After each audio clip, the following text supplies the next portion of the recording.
तर गणितात पास करण्यासाठी लाखो रुपये उकळले। पुण्यातील पार्वतीबाई गेनबा मोझे या महाविद्यालयातील ही घटना आहे।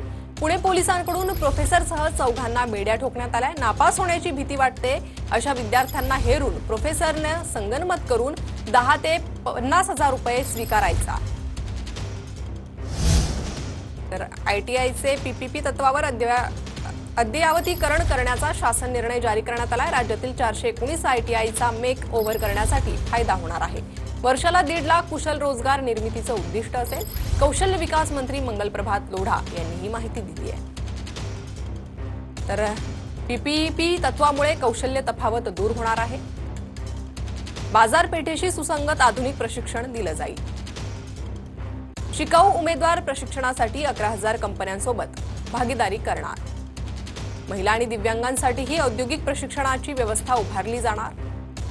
अनुदानित प्रशिक्षण, शिष्यवृत्ती आणि विद्यावेतनाची संधी मिळेल। जागतिक दर्जाचे आयटीआय तयार करणार।